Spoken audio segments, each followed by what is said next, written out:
They looked at the most successful men and women of the world, and they found that they had like 7, 8 things in common. And one of the things they all had in common was a routine. They are obsessed with their routine. They don't have a gap of wasted time in their routine. You know, I realized the reason why I'm so successful and the reason why I don't get in trouble like I used to when I was younger is because when I was younger, man, my schedule had so many gaps in it. The devil had like, okay, he might pray at 6, but my man is watching TV. He playing video games by 8:30. It's not that I'm sweeter than nobody. The devil can't get to me because all my time is taken up. And by the time he get to me, I'm asleep. I'm too asleep to sin. I'm just being real. 8:30, he like, Eric, you should. I'm like, bro, I'm tired. Come back to me tomorrow. You know what I'm saying? Like, tempt me tomorrow, bro. I'm about to go to sleep. I'm good. My body said, all you gotta do is put your shoes on. That's the hardest thing you gotta do. Just put your shoes on and I'll do the rest.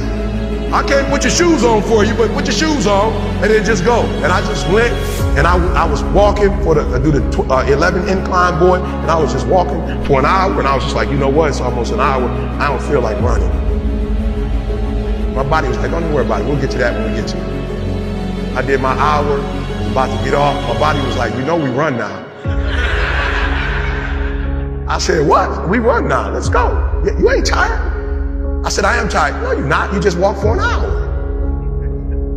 You're not tired, Eric. Your brain is telling you some dumb stuff. If you were tired, you wouldn't have been able to walk for an hour. Okay, so let's do this. Just run for 2 minutes. I'm trying to help somebody right now go to a whole other level. The Bible says the reason why you go back to sleep is because you've always gone back to sleep. It's like a default. You go back to sleep because all you gotta do is stop going to sleep and then you're gonna stop going to sleep. All you gotta do is stop fussing and cussing and you're gonna stop fussing and cussing. All you gotta do is stop spending all the money you got and start saving it. Listen to me, I became #1 in the world. I became a millionaire not because I made more money. I became a millionaire because they told me millionaires only live off of 30% of their income. I want to make it plain for you. I became a millionaire because I did what millionaires did. I stopped living off 100%. I paid my tithe, and then I was like, all right, E, you only got 20% left. Put the rest up. So the first thing I did, listen to me, the very first thing I did to become rich, somebody said, E, to be rich, put 6 months of your earnings to the side. So I was like, all right, bet. That's what the rich told me to do. So I put 6 months to the side. How long did it take? I don't remember, but I put it to the side.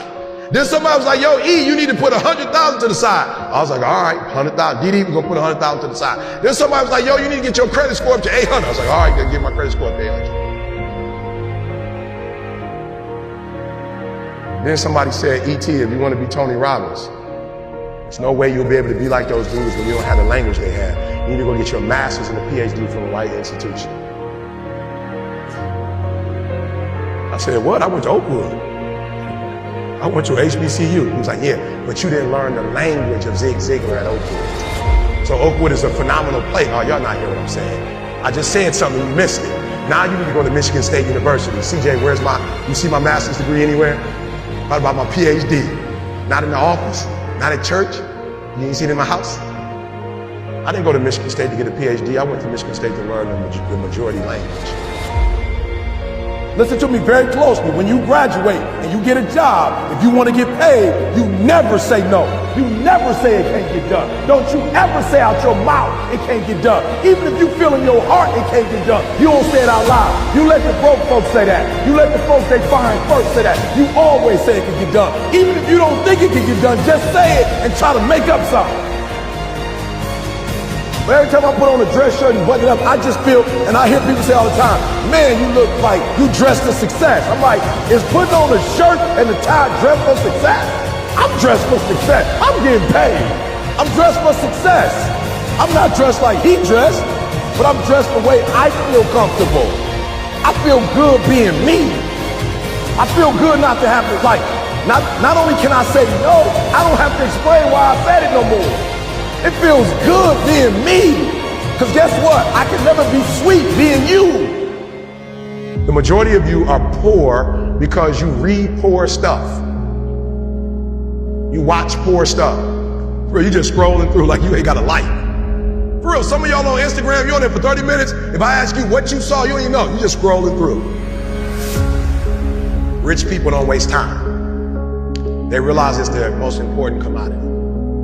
They don't watch a lot of TV. They don't do a lot of entertainment. If they're not working, they're studying their craft and get better at their craft. So I need you to stop having the poverty mindset. So when I quit my job to be an entrepreneur, my mom was like, whoa, what are you doing? I was like, I'm quitting. My mom was like, don't you dare quit. You're going to embarrass me. You got a wife and kids. Does YouTube have insurance? Does YouTube have a 401k? And I was like, yo, mom, I ain't trying to be funny and I ain't trying to be disrespectful. I love you. But you can't teach me how to be a millionaire because you're not one. You come from the working class, and I'm not mad at you, Mom. We wouldn't be where we are without you. But you told me that every generation is supposed to get better. So I'll take your values, but I won't take your work ethic. Because rich people don't work, they think. Poor people go, clock in, I make this much an hour. Rich people go, I put them to work, and I make this much an hour. See, what happens is you're working for you and your family one, they got 40 of you working at one time.